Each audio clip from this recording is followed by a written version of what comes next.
the somatic. Now, skeletal muscles do not have something called tonus. Tonus is low-level contraction all the time. They don't have it unless they're connected to the nervous system. So as long as they're connected to those motor neurons, there is low-level contraction in your skeletal muscles. So I don't know if you've ever seen a quadriplegic patient, someone who's paralyzed from the neck down, and said, I can't do it because I have tonus. They don't have tonus. This is all really floppy. It's like the puppet strings have been cut. And so their hand has this weird, see, like I said, I can't even really do it. It's like this weird look to it. Same thing with their ankles, their feet, because it's just flaccid, just completely relaxed. So skeletal muscle has to be connected to the neurons all the time. Visceral does not. I don't know if you've ever seen those movies where the Aztec king plunges his hand into the chest of the victim and pulls out a beating heart. Yeah, it can happen. Because, exactly, that was Temple of Doom. Yep, love those action movies and sci-fi. All right, yes, the heart will continue to beat when removed from the chest until it runs out of oxygen. It doesn't have to be connected to the nervous system. The autonomic nervous system just changes how fast the heart is going to beat. Either speeds it up or slows it down. Though we will see something called a hypersensitivity. We'll talk about that when we talk about disorders of the autonomic nervous system. Okay, questions so far? Let's talk about the synapse, because there's a difference here as well. The somatic, they put out their neurotransmitter out of the end of the axon. That's what you're familiar with. The autonomic preganglionics, they put out acetylcholine, both of these are acetylcholine, from the end of the axon, just like you're familiar with. But the postganglionic actually invade the target organ. So they put out the synapse all the way, or they put out the neurotransmitter, they have little synapses, all along the length of the axon, in these little swellings. A swelling is called a varicosity, varicose veins. So it's a swelling along the axon, and that's where the neurotransmitters put out all the way. That's a French term. I don't speak French, so we'll say it's synapses in passing. So there's synapses all along the axon. And remember, postganglionic fiber is not myelinated because it invades the tissue. Oh, varicose veins, I forgot. And picture varicose veins. All right, from two different artists. This one I think is from your book. This one's from another book. So notice the postganglionic neuron has these little swellings all the way down the length of the axon, and the swelling is putting out the neurotransmitter all the way down the length of the axon. So here's another one. There's the axon. Notice that it branches, and now it's got these little swellings all the way down with the neurotransmitter in them. And the reason for that is to get a full, a full soaking of the target tissue. We want the target tissue, all the cells of that gland, that muscle, whatever it is, we want it to be flooded with the neurotransmitter so that nobody misses the message to contract or to not contract. All right, there we go with from your, I think this is from your book. Might not be. All right, we have sympathetic, we have parasympathetic.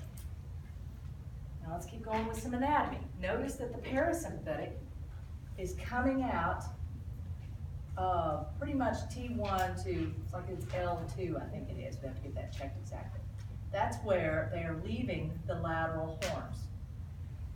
That's the preganglionic, lightly myelinated, and they're short because the chain of ganglia are running right along either side of the vertebrae.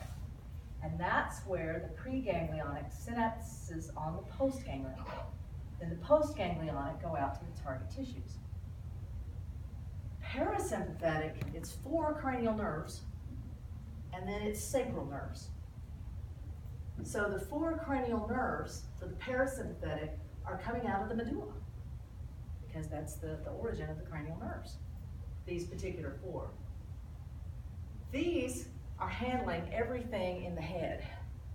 So we're handling pupil constriction dilation, actually it's constriction because it's parasympathetic. We're handling increase of saliva, making a nice watery mouth. So that's what those 3 cranial nerves are handling, all this stuff in the head. Then the 4th cranial nerve is the vagus nerve. So it's 10th is the 10th cranial nerve. The vagus nerve, vagrant, it wanders.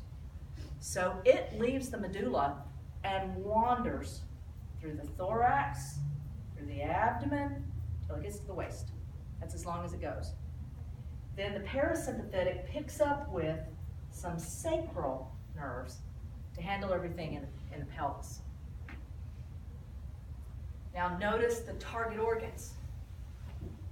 Pretty much the same, except skin. Sympathetic turns on the sweat glands.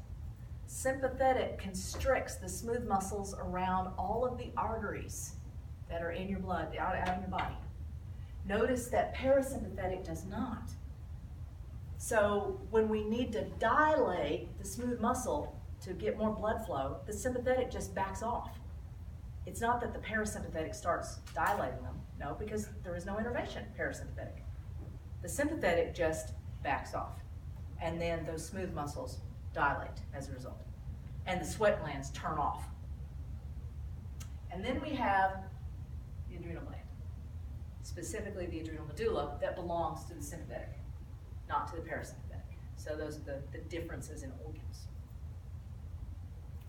The sympathetic is called the thoracolumbar division, and the parasympathetic is called the craniosacral division because of where those neurons come out. And they are mostly antagonistic controls, which I explained before, and I give you examples about the heart. Parasympathetic slows it down, sympathetic speeds it up and makes it beat harder. The sympathetic decreases how rapidly the smooth muscles of the digestive tract are working. Parasympathetic increases them because parasympathetics rest and digest. And then the sympathetic controls these on its own. So the adrenal medulla, what are our erector pili muscles? The little hairs on your... Right. So it is the sympathetic that gives you goosebumps. Now, it's not particularly protective for us because we don't have much body hair. But if you're looking at the rest of the mammals, think about a cat that's scared of a dog. It puffs up. That's a sympathetic response to get those hairs to go up. And your dog, what's the dog doing? Well, it's raising its hackles, which is a sympathetic response. And it's also sympathetic has a thermoregulatory function. It's the one that causes you to sweat to cool off. It's the one that causes you to goosebump when you are cold, because it shifts blood away from the skin to the core to try to keep your body warm. So animals that are cold are also all puffed out, so that warm air is trapped to the skin underneath the hair or the feathers. And then it's controlling the smooth muscle around the blood vessels. All right, let me go get that model real quick so you can see the sympathetic anatomy.